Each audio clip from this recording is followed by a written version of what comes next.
some soccer!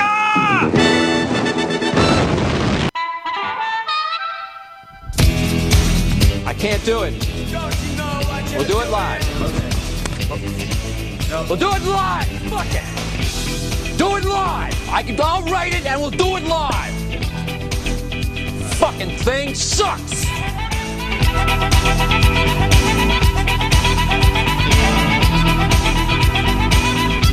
Hello.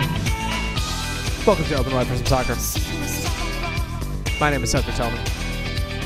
Alongside me this evening, Pablo Maurer, Thomas Floyd.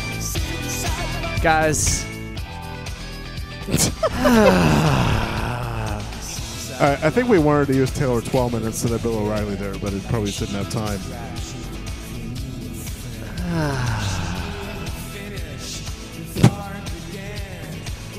I hope you guys are just ready for an hour of Seth going, That's pretty much all I have right now. Yeah. Just long, deep sighs. Did any of us think it would ever come to this, realistically? I thought it was plausible. But here's how I'll put it. I, for a while, have just thought that the U.S. at some point in my lifetime would fail to qualify for a World Cup. And then when the field got expanded to 48 teams, I thought, okay, well, they only need to make it through 2 more cycles, and I think they're in the clear. Because, qualification, it's just, it's too random. Thomas, you're a lot more optimistic, or you're a lot more pessimistic, I should say, than I am. I am one of those arrogant Americans who thought that making the World Cup was my birthright. My 90. So I've only known qualification. I literally haven't been alive Thomas is for 13. failure to qualify. I was God. I was 1 the last time the U.S. did not qualify for the World Cup. What's your birth year? 1988. I was -2. Oh God, we've already got a call. We got a call. Here we go. We also have like 11 messages. All right. Wait. Where's the?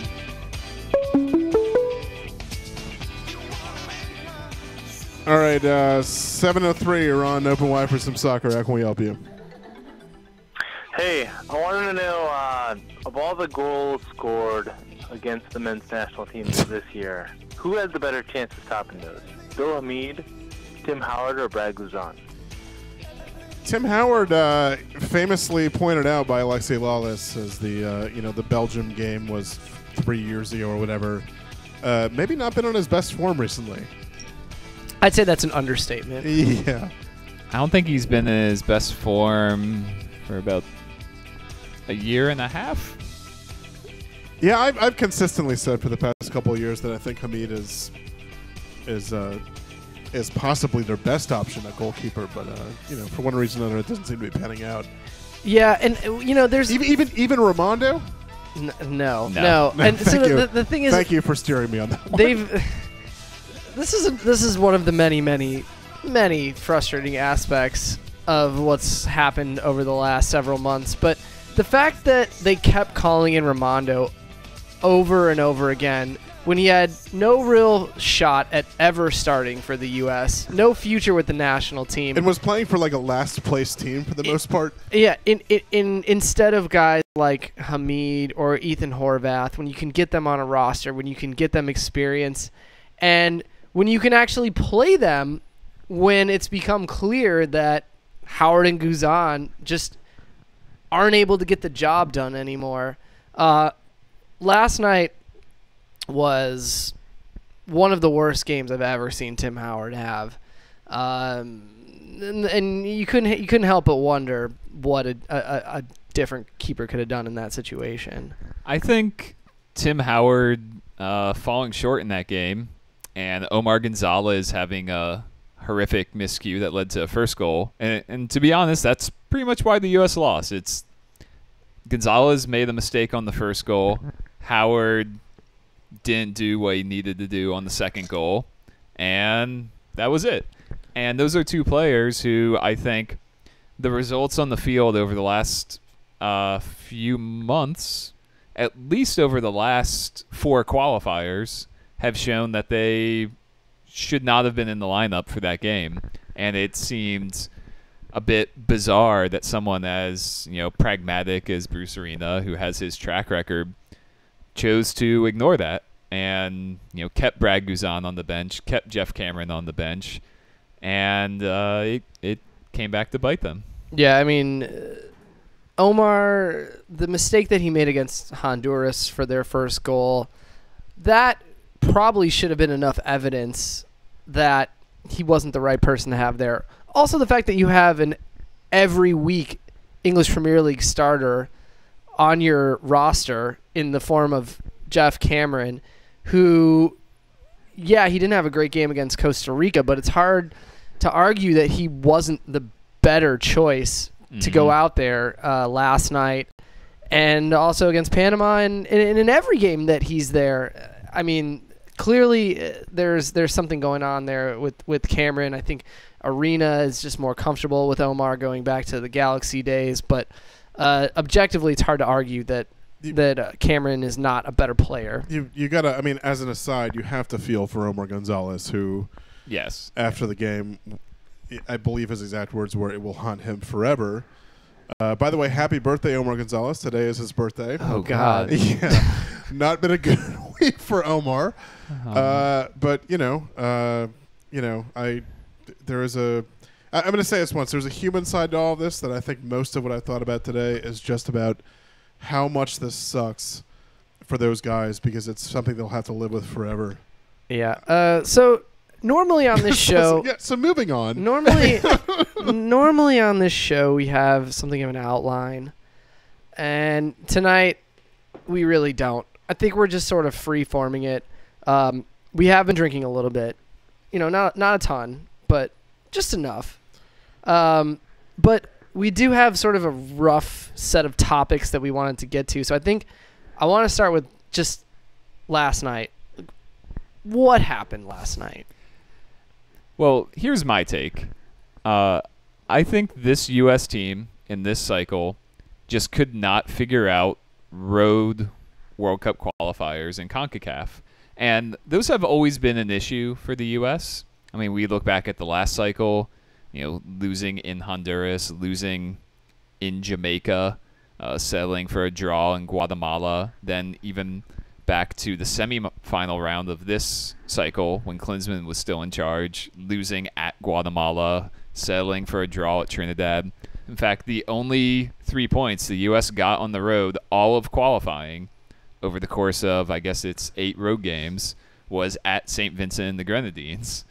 And it's just become an issue where this team is can be dominant at home when they are playing in a comfortable environment on a smooth playing surface. But when they go on the road, they lack the energy, they lack the urgency. Players who are consistent week in, week out for strong club teams suddenly are making catastrophic mental errors, and I'll say, not really making excuses for them, but it is a factor that they play on these choppy fields that largely negate the skill set. Both teams do, and but the team with more skilled players is going to be more adversely affected by a field where you can't really create much off the dribble. Man, I feel like I speak for a lot of.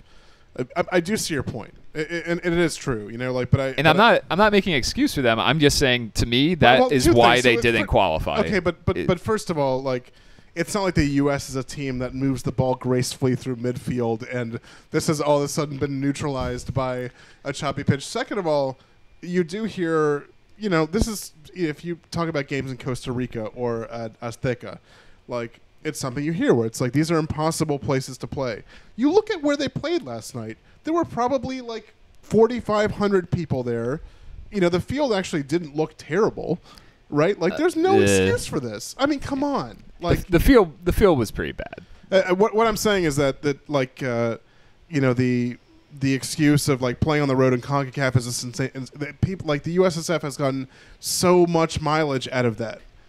Even last night when they're playing Trinidad and Tobago's B team on, yes, it looked like a cow pasture, but whatever, to be clear, like I want to emphasize, I'm not saying that's an excuse for them. Yeah, I am yeah. saying their inability to figure that out to me Is is what what caused the I qualification, come yeah. back to as to why they didn't qualify. And I won't argue that for sure. I mean, all you have to do is look at the road record, which is deplorable. Yeah, Yeah. we need to talk about how just But, statistically. I mean, if you ask the same question to me, I think that loss against Costa Rica at home is Yes. you win that game or you tie that game, and all this is irrelevant.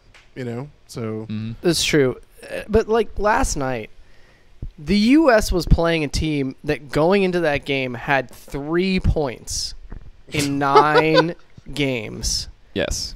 At the same time, you have a team in Mexico that in 9 games had not lost once.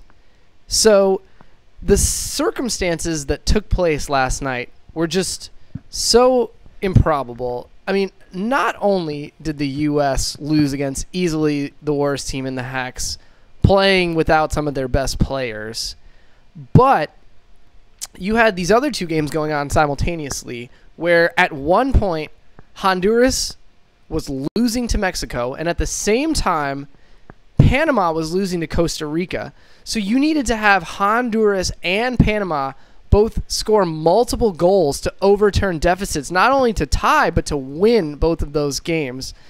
Everything that happened last night was just like a perfect shitstorm for the U.S. And I think we just have to appreciate how improbable it was and how awful everything turned out when any number of things that went in a different direction could have at least had the U.S. in a playoff right now. I'm gonna have to work these. I'm gonna take a quick question from the audience here. Jay Riddle asks, rate Bruce Arena's arrogance on a scale of 1 to 11 billion.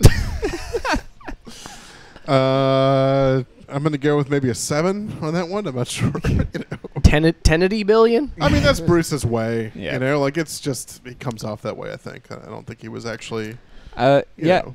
I do think this team, and I cynically thought this was possible even after like the win over Panama, that they would be overconfident and that this would be some sort of trap game, because they went into that Panama game thinking it was do or die, and they responded in the best way possible. Yeah. And then they said the right things publicly, but you get a sense that maybe they think this is mission accomplished. And I'll say Omar Gonzalez even admitted as much in his post-game interviews that they went down to Trinidad thinking they were there for a celebration, and that they, I don't know if this is really what he meant, but to me it came across as they pretty much thought they had this in the bag. They knew the scenarios. They knew that they only needed a point against a struggling team playing an experimental roster, and they didn't play with the urgency that they needed to.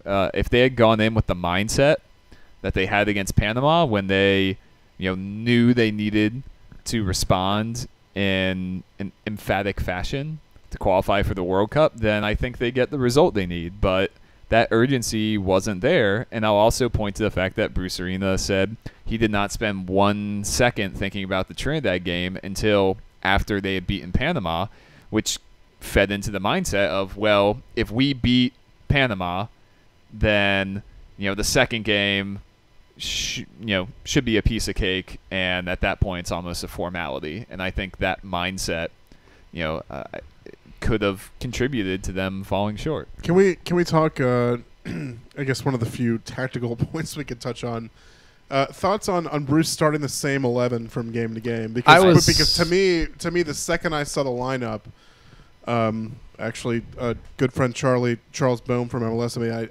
I sent him a text saying, all right, we're going to lose. I couldn't believe it. They had played a highly emotional game in heat and humidity in Florida, and then flown a pretty good distance down to Trinidad, which is basically in South America, and that's going to take its toll. And you have players like Clint Dempsey and Jeff Cameron who are available at your disposal to go into the lineup and freshen things up, and they didn't turn to them. And in particular, not starting Dempsey was very surprising to me. I thought that his kind of ability to be a scrappy finisher in the box was the type of skill set that would be useful in a match like this on a sloppy field. I thought his veteran presence, you would want it down there. I thought Bobby Wood and Josie Altidore both expended a lot of energy running around up top in that game against Panama on Friday. So to leave Dempsey on the bench was very surprising for me. What was shocking to me with starting the same lineup is we've seen in the Hex over the last several months, Bruce Arena change the lineup almost entirely after home games going into away games, and it has been successful for them. Back in June, they did it after they won against Trinidad and Tobago. They went down to Mexico and started an entirely different team, and they got the result. And then even last month, after they lost at home against Costa Rica, they changed the lineup almost entirely, and they went down to Honduras, and they got the result they needed. So the fact that for some reason this was the game that Arena decided that they wouldn't make any changes was just baffling to me. I think the obvious question is, could Chris Wondolowski have saved us last night? Didn't get his chance. I mean, there were so many storylines that were maybe going to unfold, but Wando scoring the goal at that moment would have been my favorite of all of them. My personal fantasy was Dempsey scoring the equalizer to send them to the playoff and getting a record. Also, the possibility of Mexico completely pulling a reverse Zuzi from 4 years ago. Yeah. They had like they had We- like 5 minutes of extra time after the U.S. game had And the free ended kick. and the Panama game had And ended. I love how BN mistakenly was like, they've been eliminated, and then all of a sudden Phil Schoen was like, no, wait, Mexico has a late free kick. I know. I This saw could- that. It was like they flashed on the screen like U.S. has been eliminated. I was like, oh god, now Mexico has to score. Please, please. So, okay, there's clearly going to be a lot of fallout from this. No. Arena's obviously gone. I mean, he was going to begin be with, he was yeah. going to be gone no matter what happened in this cycle after the next World Cup. What other changes do you think need to be made? Because I've seen so many changes suggested, anything from Pro Rel being implemented, obviously a lot of calls for Galati's head, an end or an adjustment to the pay-to-play model, more scouts, just anything and everything that could possibly improve this program. But, I mean, what needs to happen in order for this not to happen again? I mean, I think we can all agree that Gulati going is sort of a slam dunk anyways, because there's an election coming up early next year, and it was his last, this next term would have been his last anyways. I mean, I can't see a scenario where he gets reelected anyways, so I sort of think he would step aside, or at the least suggest that he's not going to run for reelection. At this point, he has such a mixed legacy, I think, because he appears to be largely responsible for bringing the World Cup back to the U.S. in 2026, which feels inevitable, and getting a deal done where it's going to be this co-hosted World Cup, but essentially a U.S.-dominated tournament. He was in charge of U.S. soccer for the U.S. women winning the World Cup. But then on the other side, this is obviously the biggest blemish. There's the equal pay controversy surrounding the women's team.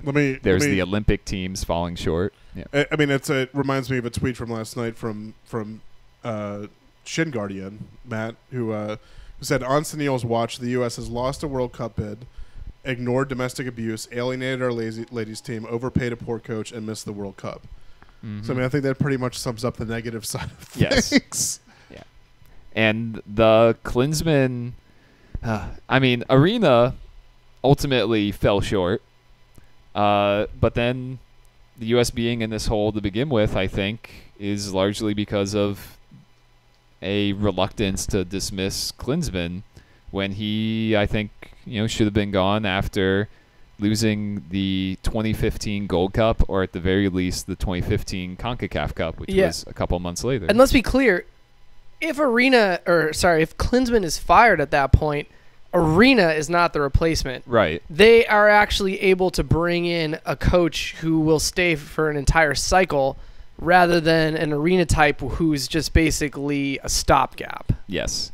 And I think that, the best case scenario was that the move to bring in Arena sort of stunted, perhaps the progress of U.S. soccer into a team that's evolving into something else, which is what the goal was under Klinsmann, but they still qualify for the World Cup.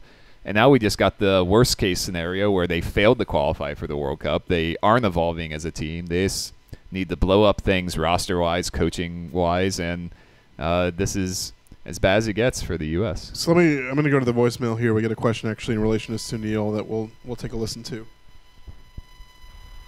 Hey guys, just wondering if anybody who is thinking of calling for Gulati's head has thought of the ramifications of the 2026 World Cup bid. I'm as disappointed as everybody else by the result of the Hex, and especially last night, but don't want to throw the baby out with the bathwater, so to speak. I really want to hope that, that U.S. Can't talk. I mean, I don't think there's anything to be worried about there. I think that ship has sailed. Yeah. And I also think the U.S. is not going to lose to Morocco because Gulati's out. And you would also like to think that this, when you're talking about Sunil Gulati, it's a person who spent a decade plus, in an ideal sense, I guess, trying to better U.S. soccer, and I don't think that he would, for some personal gain, try and blow up the U.S.'s World Cup bid. You'd think he would still want to have it happen. So I think it's a pretty unrealistic concern. And even if Sunil is not the president of U.S. soccer anymore, he's still on the FIFA executive committee until 2022. True. And presumably, if the U.S. gets the 2026 World Cup, he will have a very prominent role in putting on that tournament. He has experience from the 94 World Cup. He was involved in that tournament as well. So Sunil's going to be involved with U.S. soccer no matter what happens. But I think he's been president for a long time. It's been 12 years now. And it would help the program to get some fresh blood. I've been drinking some flesh blood. Some flesh blood. Yeah. Flesh blood. What flesh blood? Speaking of flesh blood, can we talk about? I just got a question in the chat room on this from. I'm consistently, and I'm curious if either of you guys disagree with me, baffled at the pure, unrelented sort of hatred that's aimed at Michael Bradley. I am thoroughly confused by it. He did not play well last night. Let's get one thing out of the way. He didn't play well last night. There have been several other games in this qualifying cycle where he was not. His performance wasn't ideal, but I keep getting tweeted at by people who are just like, he needs to, like, I just got here's a message that I just received. In the next USA friendly, which will be the Michael Bradley retirement match, as Bradley is substituted off, he takes off the captain's armband and places it on Pulisic as he comes on. I mean, obviously that's tongue in cheek, but right. I mean, I have been getting all day sort of Bradley hate messages. I got one that I thought was particularly hysterical, where somebody said the U.S. needs a more fiery captain.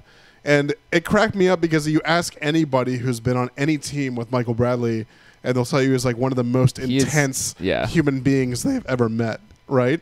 Yeah. This all I'm goes not a back. Bradley apologist. I just think if you're going to pick a scapegoat, it's insane to pick that dude. This all goes back to the last World Cup, right? And listen, Bradley hasn't had the best couple of games, but that's what if you do we forget that's what Wando's for. Come on. People seem to also disregard the fact that he scored one of the greatest goals in American soccer history within the last 4 or 5 months. Yes. Was also the MVP of the Gold Cup for what that's worth. But Michael it's Bradley, it's just crazy his dad keeps calling him in. After all these years, even when he's not even coaching the team anymore, his dad keeps calling him in. I'll say another source of it is this is a narrative that I feel like has come back with a vengeance over the last month or two is the idea of Bradley not tapping into his full potential because he decided to come home to MLS. And the same storyline surrounding Josie, that maybe those two guys could have been dominant centerpieces for the U.S. for a long time, certainly during this World Cup cycle, and they never really grew into the players people envisioned, and maybe that's because they made the decisions to take what some may perceive as an easy way out and return to MLS. Well, I feel those. Can I just interject something, by the way? Seth got married like 4 days ago. We didn't talk about this. We had qualified for every World Cup with you as a single man. Yeah. Now that you're married, we've ever since I'm seeing a trend here. Well, I was single when I was 1 year old in 1986. Wow. Okay. Wow. Good call. Wow. Impressive. So true, but yes, it took only 3 days after my introduction to married life for the U.S. to have their biggest soccer catastrophe of all time. So, yeah. Anyways, thanks for Seth. Thomas and I both went. It was lovely. It was. I got drunk on a plane. I got drunk in a hotel. I got drunk at a sports bar. I got drunk at a park. Yeah, I mean, I drank at my own wedding too. I made sure everyone was telling me, like, make sure to eat, make sure to drink. I made sure to do both. I think I did a pretty good job, especially after the wedding, the after party. What were we talking about? Josie and Michael. Okay, so I think that those are two really different situations, but I do think that the criticism of Bradley in terms of his level of play on the field is valid. I think that it's really hard to begrudge somebody for maximizing their earning potential. And that's what Bradley did by coming back to MLS.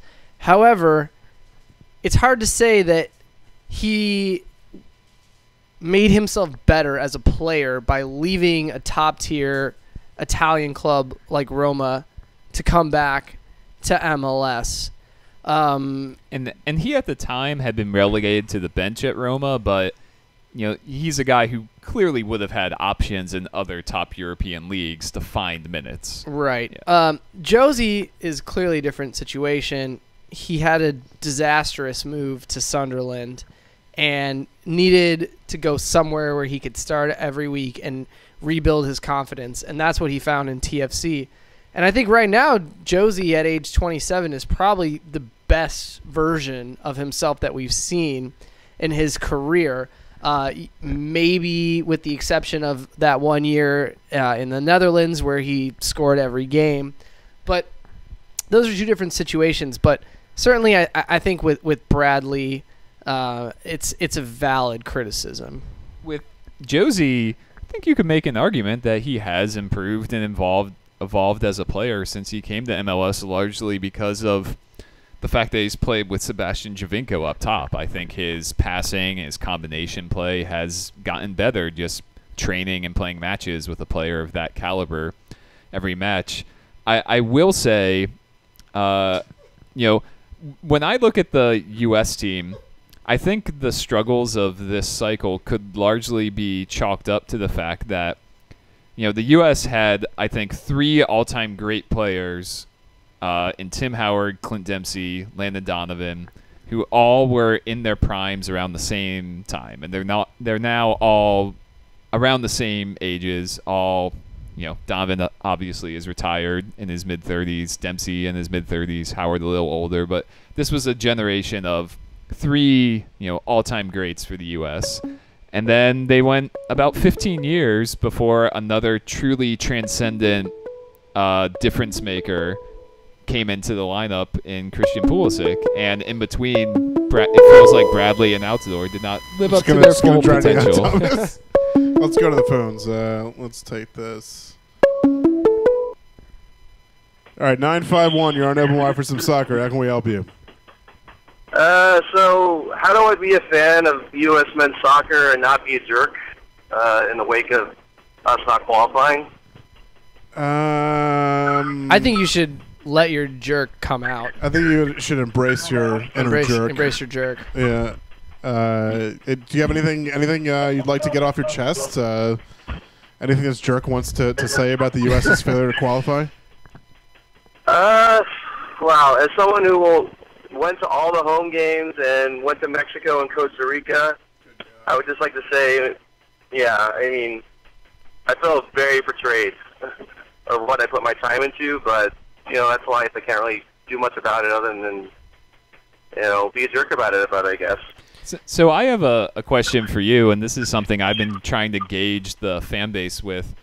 Does this failure to qualify for a World Cup make you less likely to support the team with such commitment going forward, or when the next cycle kicks off, will you be there still traveling for matches? My immediate reaction says no. I'm not going to pull all the crazy stuff I had to do money-wise, overtime-wise, to be able to do all this. But then again, I could be totally convinced and sucked in next time for the next cycle if I think the right things are happening. I feel like you just spoke for probably 90% of U.S. soccer fans with what you just said. Mm-hmm. Well, listen, condolences, and try not be too big a jerk to people, and we appreciate the call. All right, thank you very much. Have a nice day. Yep. Guys, I want to go to the voicemail box because we have a submission, I think, in a first-ever sort of form here. It's a U.S. soccer haiku. It just says... I feel like we've gotten haikus before. I started the wildly successful DCU haiku movement. Yeah, that's right. Here's the haiku.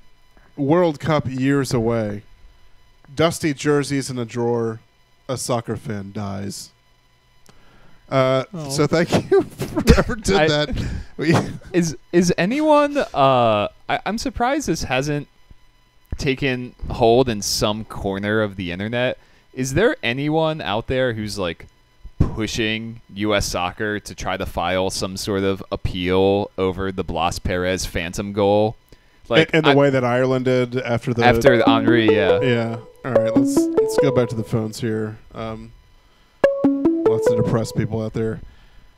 All right, 540, you're on Open Wide for some soccer. How can we help you? Hey, what's going on, guys? This is Tyler. So I just wanted to call and vent a little bit, if that's okay. That's what we're here for. We're here for you. This is basically the suicide prevention hotline at this point. So go ahead. So I wanted to start off, I guess, by saying congratulations to Seth on getting married. Secondarily, thank you, Tyler. You also, no doubt, I think you also mentioned a bunch of things that you'd heard people saying that we need to do in terms of the way forward from here. And for me, I feel like we need to do all of those things. You know what I mean? Valid arguments can be made that each one of those things that you mentioned is something that needs to happen for the U.S., to not be in this situation again. I think we lost figuring out which one to do first, And then the third is a question for you guys, kind of tangentially related to this. Have you guys been watching the U17s at all, specifically Durkin? Yeah, I mean, I think we've all been watching the World Cup matches. I think Durkin has been sort of the breakout sensation of those two games, especially the last one. Mm-hmm. So you guys think that it makes sense to play Marcelo Sarvis over him, right? It's funny what you're saying about the suggestions about how to rebuild U.S. soccer. I think one thing I've seen repeatedly on Twitter, the past day has been people sort of shouting back to Germany's rebuilding after they won the World Cup. But let's not forget that Germany is a country that had won the World Cup previously, that had an incredible history of club soccer, that had incredible players. I think the U.S. is just a completely different situation. Right. I think maybe you look more towards an Iceland or something like that and see what they did. I talked to a couple players today who their first shout was, we need better youth coaches. We need better coaching at all levels, but especially, U17. Yeah, I think that there are two areas where we're really lacking in terms of development. One of them's coaching, as Pablo mentioned. It's also extremely expensive, prohibitively so in a lot of cases, for people to get licenses, to get higher coaching licenses in the U.S. And then the other one is scouting. And that's where the Iceland model is not quite applicable, because we have such a huge country, and it's really hard not to have players fall through the cracks. It happens all the time. There just aren't enough good scouts out there. We do have Thomas Rongen, and you would think that Thomas Rongen alone would be enough to cover the 350 million people in the United States. Yeah. But yeah, clearly it's and you know what, it's interesting because these are issues that we need to get us to the next level. And I'm talking about the World Cup next level, like beating some of the top 10 nations in the world. But in terms of getting to the World Cup, the team that we have right now is plenty adequate to get to the World Cup. So I think that in terms of just getting a result at Trinidad, like, that's not as much about players falling through the cracks scouting wise, or coaching licenses being too expensive. I mean, that's just about not putting the best team on the field and having poor coaching, because no matter who is the coach, you should be able to get this team to the World Cup. Yeah, I think that's a really good point. And I point to the fact that this U.S. team, the two teams that surpassed them for, the final berths in CONCACAF. Oh. 973 or an open wide for some soccer. How we help you? Pablo. This is Pablo. Ivis Galarcep. IvisGalarcepGoal.com. General man about town. How are you doing, man? Where you at? You sound like you're in a hotel lobby. Or an airport. I'm at the Radisson Trinidad hotel lobby, where I've staged my own impromptu sit-in for the last 8 hours. the Radisson Trinidad. How are you holding up, man? How are you coping? There was a lot of beer involved. A lot of beer. A lot of writing today. That's about it. Beer and writing. It's the usual combo. So, Ivis, give us your take of what the last 24 hours or so has been like for you as somebody on the ground there in Port of Pain, as we're calling it. Good one. Hello. Can you hear me? Oh, there you go. I literally thought of that same name when I was staring out at the port earlier today. The only name. Yeah. So what's it been like for you there on the ground for the last 24 hours? It's pretty surreal. I mean, obviously no one expected this to happen, and one minute we're sitting there laughing at the moat around the stadium, and then 24 hours later, you have a stadium with about 4,000 Trinidad fans celebrating, fully aware of what their team had just done, and it really felt like a bad dream. I was lucky enough to be at the last 4 games where the U.S. qualified for a World Cup, and kind of like Thomas, I think Thomas mentioned it before. Maybe I thought I would. It's inevitable. You're going to go see the other side of that, right? And it was just crazy. Who expected it? I know I didn't. Yeah. So there's obviously many reasons why the U.S. is not going to be at the World Cup next summer. But for you, somebody who follows the team so closely, I mean, what are maybe 1 or 2 of the biggest reasons you think that they have had such a massive failure in this qualification campaign?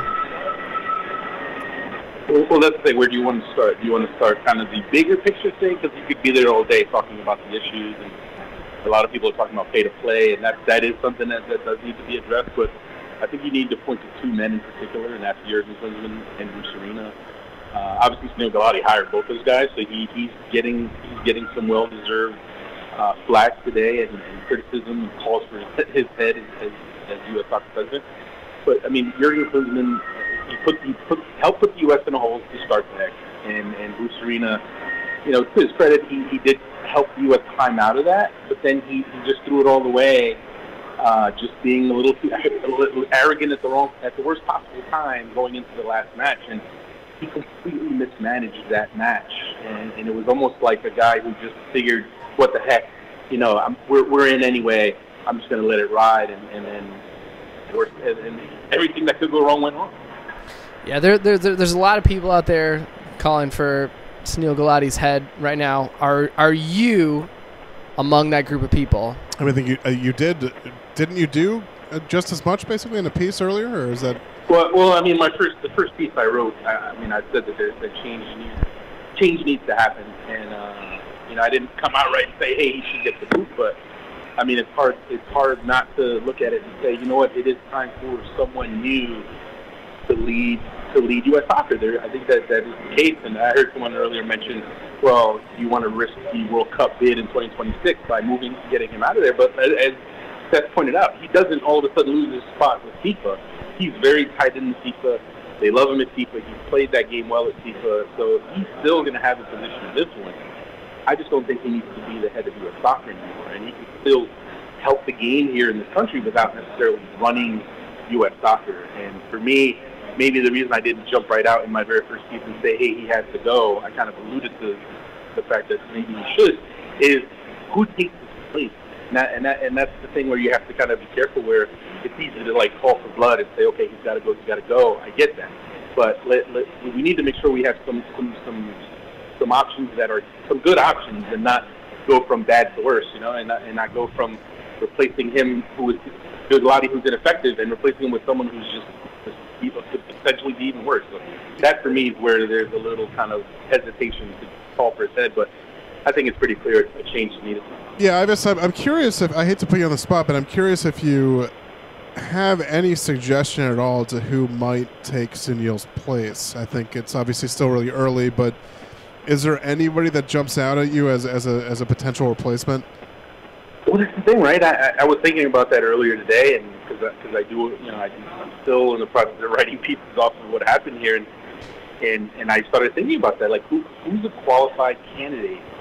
And obviously some people have already emerged from the woodwork to throw their names in the ring, and no one really. You're talking about Wijnaldum. Well, there's the lawyer from Washington, or whoever that guy. He put his name in the ring. I'm at some point I'm sure Rocco Comito is probably going to throw his name in the ring, because the guy that guy. I mean, he's all over the place. So it was pretty funny. Of all people, for him to call for Gulati's head, I thought was pretty hilarious, because it's like, I get what everyone else is saying it, but when the guy suing U.S. Soccer calls for the U.S. Soccer president's head, it's a little empty, right? It's a little bit of a shallow. File under predictable press releases, I think is what you're saying. File under opportunism 101, right? But I don't know, and maybe that shows you kind of what's wrong, or what's been wrong, is that there's this kind of leadership vacuum within U.S. soccer, where Sunil Gulati has kind of just run everything for so long that no one else stands out. And I think that is a problem, because if you have an organization that's run really well, that you have a number of people who kind of make sense. I mean, someone like Jay Berhalter, who's behind the scenes, I mean, maybe he's someone that can step in, but then people might say, hey, he's more of the same, because he's been kind of in that same inner circle for so long. But he's one name that just pops into my head. But other than that, you got to start really thinking about it. For me, right now, I don't really have any candidates. It was interesting to see Grant Wall earlier allude in one of his pieces to the idea of Garth Lagerwey being involved in sort of rebuilding U.S. soccer. I think it's an interesting idea, but there's such a gulf, I think, between building and running a club team and running a national side. So it's going to be interesting to see how this plays out. Yeah, that's not really. I mean, I love Garth Lagerwey. I think he's one of the best, if not the best, GMs in MLS. But that's not even. It's apples and watermelons. There's not running U.S. soccer. I mean, it's a corporation, right? It's not.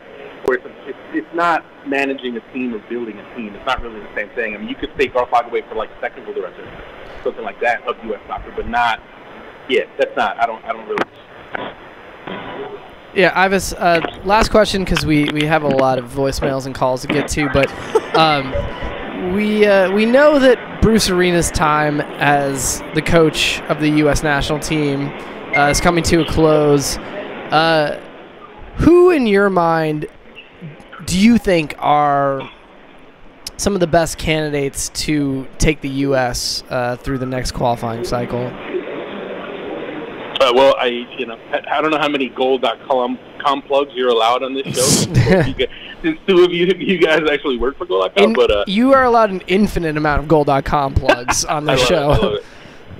Well, one of the pieces I wrote today kind of laid out some of the candidates, and it's interesting because you have to ask yourself, all right, if Sunil Gulati is going to make the hire, is he going to go with an American, or will he consider a foreign coach, or did he learn his lesson from Jurgen Klinsmann? So I kind of laid out some candidates. I mean, there are some people that are a little predictable as options, like Tab Ramos, who I think, as far as American options, is someone who kind of makes sense. Peter Vermees, someone people mention. I'm not sure how much he's in a hurry to leave Sporting Kansas City for that job. Juan Carlos Osorio is someone who I mentioned, and who, even though Mexico finished first in the Hex, like, it seems like Mexico fans hate him, and they don't even want him as a coach, which is, it's a little mind-boggling for me. But I mean, I think if under the right circumstances, I think Osorio wouldn't jump at the chance to coach the U.S. national team. So he's someone that comes to mind. I mentioned Tata Martino. I know Marcelo Balboa, I think, also mentioned Tata Martino. I don't know if 1 year coaching an expansion MLS team all of a sudden makes you an expert on American soccer, or know enough to make you a national team coach, but he's someone that maybe, could be considered as well. In terms of young Americans, Greg Vanney's the name that I mentioned. I think he's shown a lot of potential as a coach, what he's done with Toronto FC. But for me, those are the guys that I think, just when you start thinking about it, obviously there's bigger names internationally. One name I mentioned, Marcelo Bielsa. Do I think that's happening? No, but I remember talking with Sunil Gulati years ago, and he's a big fan of Marcelo Bielsa. So, yeah, I think that's a long shot, obviously, but I mean, Bielsa. I feel like Bielsa is everybody's dream hire. Yeah. I'm gonna lay 7 words on you, Ives. Ben Olsen for U.S. national team coach. Well, it's interesting you said that, right? Because as I was writing my piece about candidates, and I'm doing my Tata Martino piece, I thought about adding Ben Olsen in there and writing, well, he outcoached Tata Martino for 3 games, so that qualifies him to be on this list. But Jesus I chose not to do that. I feel like now is a good time to say goodbye, Ives. Ives, thanks for the call, man. I miss drinking with you. Get home safe. Thanks, guys. Take care. So I want to briefly discuss 2 kind of wild card options who were not included in Ives's piece for goal today, but who I have seen thrown around. What do you guys think of David Wagner, or Pablo? This one's for you. God, I can't wait. Patrick Vieira? Yes. Yeah, I did see the Vieira option. I got to be honest with you, man. I'd be a little hesitant to bring on a coach who has literally 1 year of head coaching experience. 2 years. 2 years. Yeah. Oh, okay. All right. Never mind that. Yeah, he's good to go. I think I don't know. I'd like to see him seasoned in other ways, I think, before he takes a swing at the national team, or really any other national team. I do think I'd like to see him make the inevitable move to Manchester City and then et cetera, Yeah, I do think guys like that and Tata Martino, who sort of have, a hand in both the global game and the domestic game, are the most interesting options. I feel like it would be a bit of a tough sell to just go for a solid MLS coach like Vermees or Caleb Porter or even Oscar Pareja, the guys we've seen thrown around. We have to sort of, I think a lot of people, and I'm going to include myself in this, were seduced by the idea of Jurgen Klinsmann because he was this sort of like, World Cup seasoned, huge Euro club seasoned coach that, and like he sort of had the connection to the U.S. Yeah, right. I mean, you sort of like think that's a slam dunk, and even today, somebody suggested Vermees to me, and I just like audibly scoffed. I was like, God, no. But like, it is important to sort of maybe take the whatever the beer goggles equivalent of Euro like soccer is. You know what I mean? Where you like, it happens a lot with commentators in this country where they have an an English accent, so maybe Yeah. you take them more seriously by default. Same thing's going to happen with coaches. I mean, if you hear they're from abroad, I mean, the next U.S. national team coach very well may come from MLS, and that may very well be the best course of action. Or it may not. I'm not sure. I just think you have to look at this objectively, is what I'm saying. I think the U.S. is in a position right now where what they can do is bring in a guy like Tab Ramos and make him sort of the interim coach a la Bob Bradley. Yes. Yeah. And see how it works. See how the players like him. See how they respond. It's somebody who's familiar with the program. However, but they don't have any competitive games for a very long time. And dude, they don't have if anything. The players, somebody just tweeted this to me. 601 days. They have 601 days until the Gold Cup. They have another competitive game. So I think they're in a position where they can do something like appoint Ramos as an interim and see how it works out. And over that span of time, if it works out, great. If not, if the players don't like him, if the administration doesn't like him, then you have the option of bringing in somebody like Vieira or a David Wagner and see how they do with a little bit more experience at the club level. Doesn't that just seem like more of the same? We already technically have an interim coach. I mean, an Arena who would, by all, it's basically assumed that he was going to coach the U.S. through the World Cup.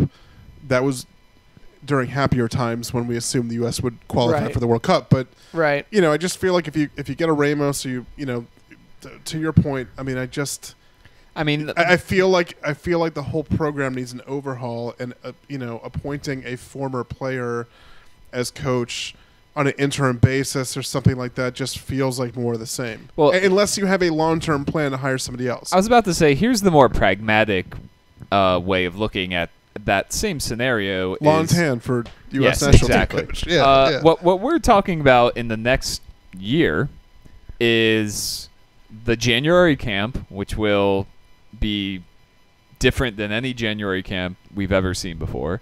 And then the March friendlies, which will probably be against a couple teams, tuning up for a World Cup. And then probably a couple more friendlies in May, early June, for teams playing their World Cup warm-up matches. Dude, I mean, it's... And so I think you just need... I could see the logic in hiring someone like Ramos as interim coach to take you through that period and then see who's available after a World Cup. Maybe Juan Carlos Osorio is available after he's done with Mexico at the World Cup. It's been a long time since we had a consequence-free January camp. I mean, are you guys ready for the Connor Lade testimonial match or the Connor Casey testimonial match? So I'm very curious how you guys see the next year or so playing out with the national team. There are obviously a lot of calls right now to just blow everything up, get rid of anybody that has more than 10 caps, and bring in Chris Durkin and Tyler Adams and Weston McKennie and Baron Trump. Are you guys ready to see Baron Trump make his debut against the Netherlands? Sorry, Leander, in like 3 months. Yeah. So I think that the calls to just blow everything up and bring in the kids oftentimes can be a little simplistic. It doesn't quite factor in the fact that guys like Josie Altidore and Michael Bradley are still the best options that we have at their positions. And still realistically could be the best options, if not in the next World Cup, definitely in the next Gold Cup and the next theoretical Copa America. Right. So with that in mind, I mean, how much clearly the U.S. is going to bring in some untested younger players over the course of the next year, but how much do they blow up this roster? How much do they say to many players that your time with the national team is over and bring in guys that have very little experience at the professional level? I think you do retool and you do rebuild this team. I think guys like Clint Dempsey and Tim Howard and DeMarcus Beasley are obviously done. I also think guys like Jeff Cameron and Matt Beasler and Omar Gonzalez, who are in their late 20s to early 30s, who are, fringe. Well, this is a different discussion whether Cameron deserves to be in this group, but they are all fringe starters. And if you're a player who is kind of teetering on the edge of the starting 11 and you're going to be 34, 35 by the time the next World Cup happens, then I don't think there's a need to continue with those players. I think someone like Michael Bradley, who will be 35 by the time the next World Cup rolls around, should stay in the picture until he loses his spot on the field in training and matches. I don't think he's the type of guy, he's still the U.S.'s best defensive midfielder. He will be 32 years old at the next Gold Cup. That's still an age where you can be a every game starter. He's always been one of the fittest players. He'll be 33 at the next Copa America if the U.S. wants to perform well at that event. And I think that event will take on more importance than the most recent Copa America, the Centenario, the first merged Copa America, because it will be the U.S.'s first real showcase against top-notch opposition in 4 full years. I think you want Michael Bradley to be a part of that event if he is still the U.S.'s best option. I don't think you just phase him out because he's 30 years old right now.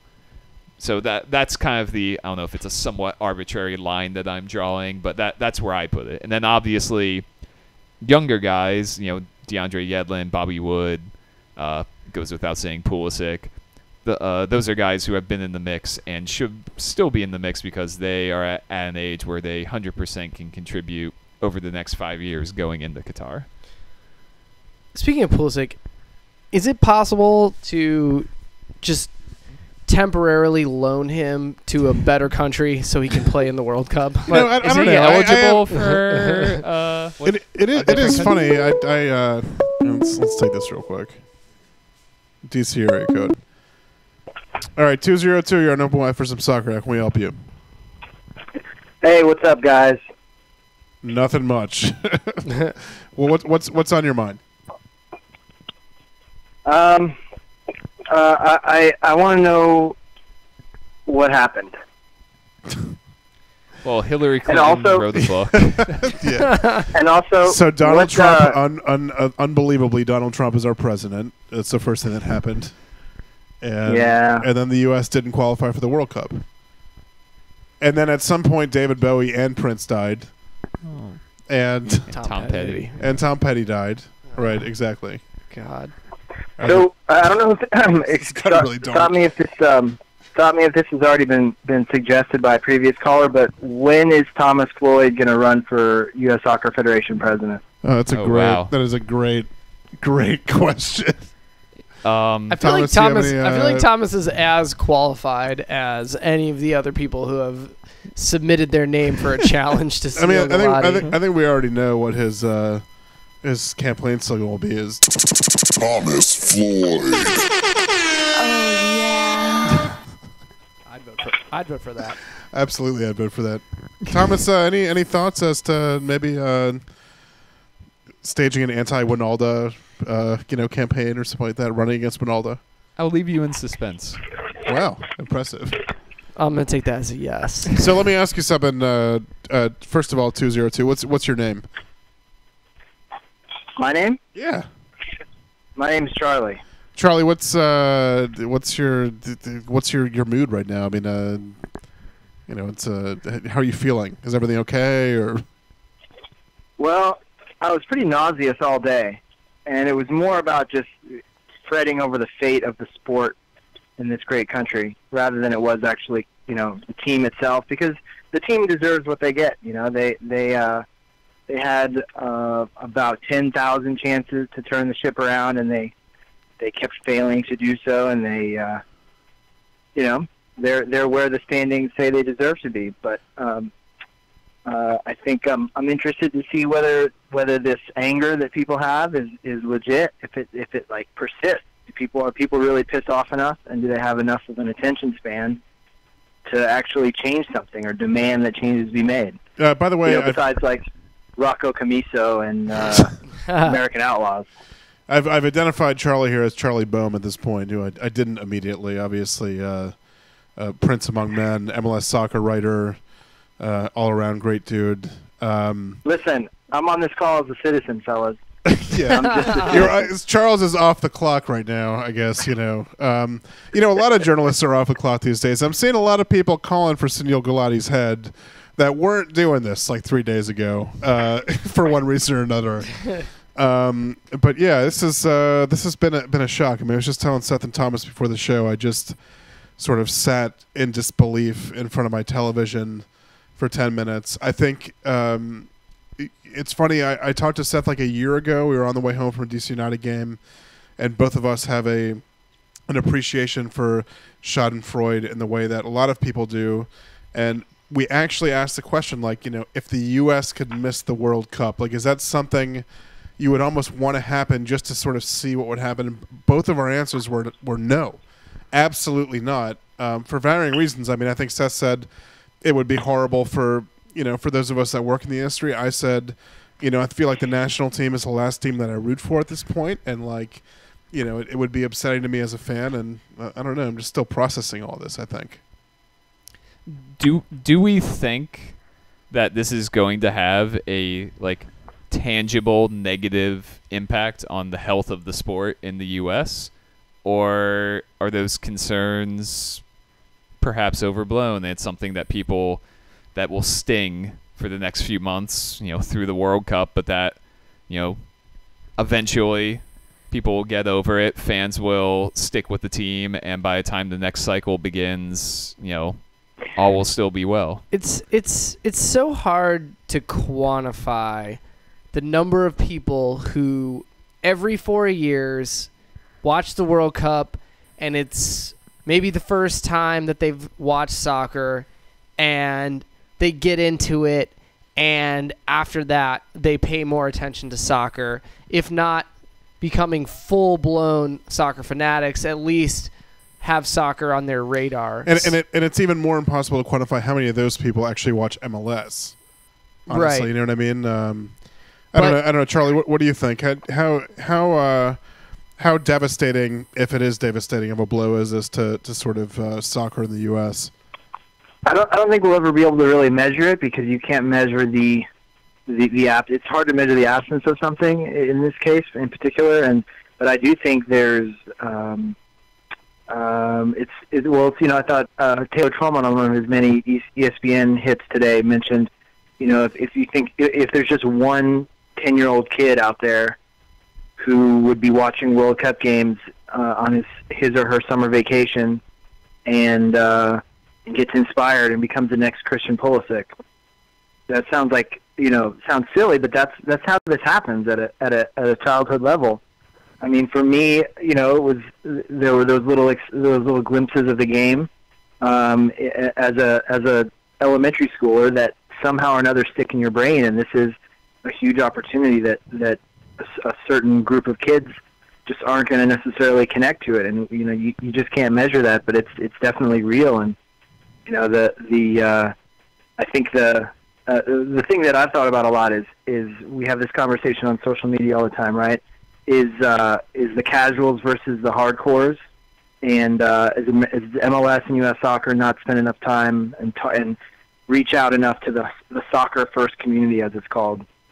And maybe this is a chance to change that, but I think often in our little soccer bubble we forget how many quote-unquote casuals there really are. I mean, that's the entry, right? The gateway drug is a World Cup, and from there people can very quickly move into becoming national team fans or MLS fans, and then from there, it can very easily get hooked on the game, and there's another opportunity missed. Maybe millions of people that won't get that exposure. Yeah, I mean, I think for any of us, maybe except Thomas, who was 6 months old in 1994, but I remember coming back from, I lived in Spain for a year when I was 13 in 1993, and I came back, and the World Cup in the U.S., as a soccer fan, was sort of like my huge coming out party, I mean, I was just like, for so many people in this country, it was what made them fall in love with the game. And I think, obviously it's obvious that was in this country. It meant a lot more to people, but, you see in the past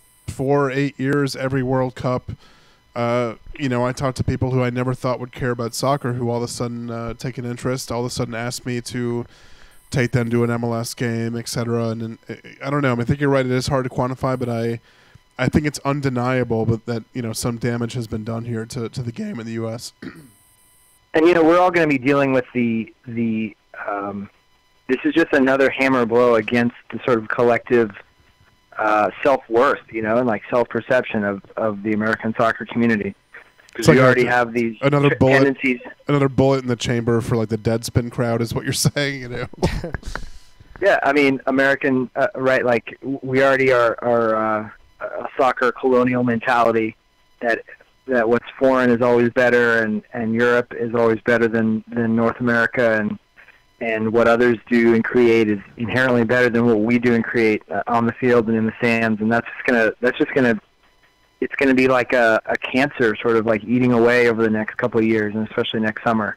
Like why are every time you have to explain to someone why the U.S. is not participating, right? And have to have that conversation and bask in that feeling of failure and humiliation. Even if you're not necessarily a fan of the national team, it's like you're not at the party.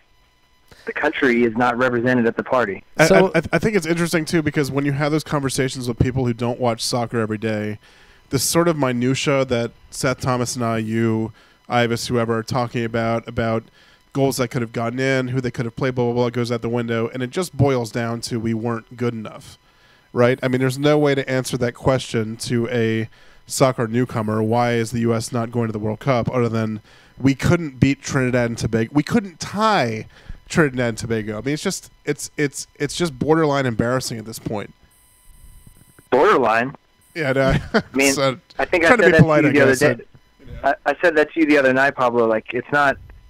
I don't use embarrassing in the context of the national team anymore, because I've long ago sort of like set that aside, and I set aside any sense of like allegiance or fandom, that I probably had as a kid. Because when you cover the team, it's just a fundamentally different interaction and different relationship. But just simply as a person in America who cares about soccer, it's embarrassing. I can't. I honestly didn't think I'd ever find myself saying that, but it is. Yeah. So basically, what we're saying here is that the next coach of the U.S. national team needs to be Jurgen Klinsmann. Well, Mexico's already America's team, guys. We have to admit that. Yeah. What about I've seen recent calls for Jurgen Klinsmann as technical director of the U.S. national team, which is a tired old refrain that we're returning to. Charlie, I asked Ivis this earlier. I'm curious if you have an opinion on who you think should be.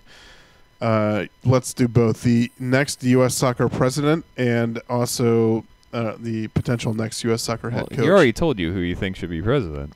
Thomas Floyd, right? Exactly. Yeah, I mean, T. Floyd, when you want my endorsement and support, you got it. You just say the word. Charlie, I I'm know going no one has the history down better than you do. I mean, we could get you and Sunil in a like Jeopardy style face-off, and you would just smoke him.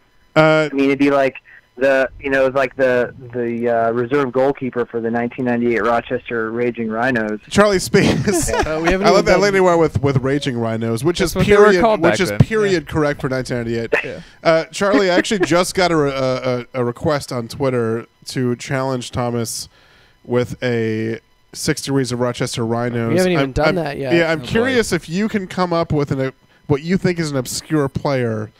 And we'll do it right now. Charlie Boehm challenging Thomas Floyd. 6 Degrees of Rochester Rhinos. Charlie, who's your player? I'm gonna go with Scott Vallow. I don't even know who that is. Neither do I. Thomas, Scott Vallow, whoever the fuck that is. Rings a bell. Did he play for Rochester back in the day? At any point? He seems like a journeyman who may. Charlie, don't answer. Is that a trick? Don't answer. Is this a trick question? If you have to ask that question, you probably already lost. Oh man. Scott Vallow. I mean, he was a goalkeeper. I remember that. Was he? God damn it, he knows who he is. I know who Scott Vallow is, but I forget who he played. Was he on DC? You can't ask questions. It's not the way this game works. Well, if that, I mean, so Thomas, We may have our first of the Charlie. Stop. We may have stumped him for the first time. I've been stumped Stop. before. God damn it, Thomas. I introduced your candidacy, and you wreck it in the same podcast episode. Oh man. Scott Valley, you I'm have. out here standing for you, and you. You have 30 seconds, Thomas. I am okay, so my official guess is that this is a trick question that Scott Vallow did play for Rochester. Seth, Google Scott Valley. That is actually correct. God Bam. fucking damn it! Jesus Christ, Thomas. Yeah, he was their goalkeeper in like the late 90s or early 2000s. Early 2000s, and then he returned for a stint between 2005 and 2010, making Thomas Yeah. Floyd. also. Listen, guys. The important thing is nobody drive home tonight. Okay. Jesus Christ.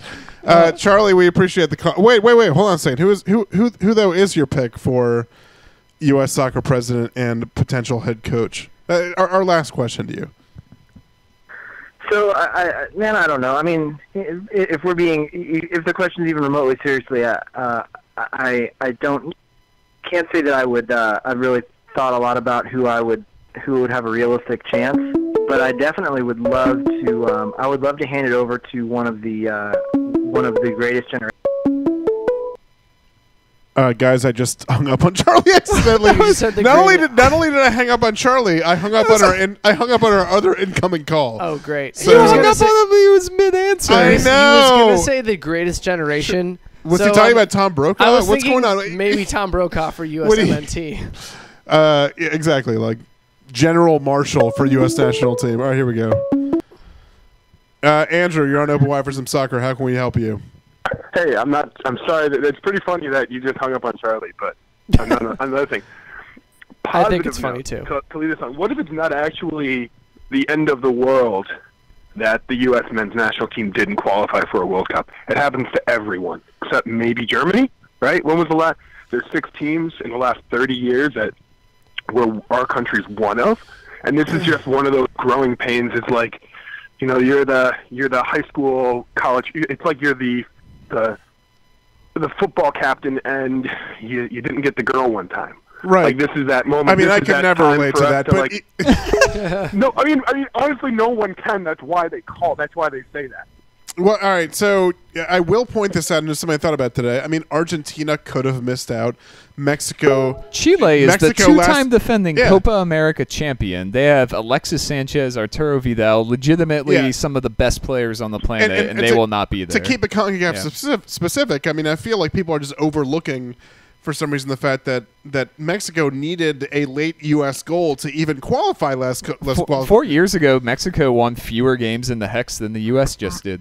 But I mean, what I will say is, globally, I guess people would your detractors would make the argument that if Germany doesn't qualify, I mean, there's so many other powerful teams and UEFA that seems more likely, whereas the U.S. isn't qualifying because they couldn't beat Trinidad and Tobago on a cow pasture. So I think you're wrong, but No, I don't. I mean, I think that the Trinidad and Tobago is just maybe a piece of it, but it's the loss at home it's both the losses to Mexico and the tie Mexico and the loss to both losses to Costa Rica. I mean, this is like the CONCACAF is getting better. I think overall, right, you're looking at the fact that the U.S. didn't somehow magically fall into a spot means something, right? Mexico was able to do it last year or last cycle, and the U.S. couldn't even do that, and they had more wins. So all I'm saying is that a raising tide lifts all boats, right? And this is just that opportunity for us to kind of dig in, figure out, get a little bit better, so that we understand how much this means to our country, right? If we don't have one of these moments, one of these learning opportunities, I don't think that we kind of grow. So I think this is what happens to all good programs. perfect opportunity to hire Ben Olsen, play Dax McCarty the next World Cup at age 39, etc. Okay, yeah, not Dax. Yeah, right. Dax McCarty. He's on his way out. We love Dax McCarty. He's got a great first touch, but we're moving on. All right, Andrew, we appreciate the call. I'm gonna pivot back to Charlie here. Just G-chat at me, and he has a very, very interesting suggestion for both the president and Julie Foudy and Mia Hamm. Yeah, Grant Wall threw out Foudy as U.S. soccer president earlier today. Yeah, impressive. Yeah, Not a bad shout. maybe it shows my bias or privilege, but I had not even considered either of them. So I think it's an interesting idea. Anyways, guys, where do we go from here? I mean, it's been... Let's move on to the 2019 Gold Cup. Yeah, so let's talk about DC United now. Right. And right, they got a big game coming up this weekend. That against Portland. Thomas knows. Sweet. There's an MLS game tonight. Guys, you realize that it's what Houston Sporting KC? I know it's Houston without all of their Hondurans. So many Hondurans on Houston. It is Houston I will Sporting point KC. this out. The next time we convene to do a podcast, probably RFK Stadium will no longer be the home to an MLS team. That's. I mean, anybody thoughts? Anybody or? I'll say this, Thomas. You look like you feel safer. Yes. Like. I feel like the final game at RFK is going to be a spectacle, but I want to feed off something that Ben Olsen said. I thought their second to last home game against San Jose, which was the 4-goal Patrick Mullins performance, I thought that was the proper RFK send-off because it was just a normal night at RFK with a great crowd. It was over 20,000. And I think this last match is going to be... All right, I've lost interest. Guys, I think we're... That's so rude. I think we're done. Are we done? I think we're done. Thanks for listening, guys. Goodbye.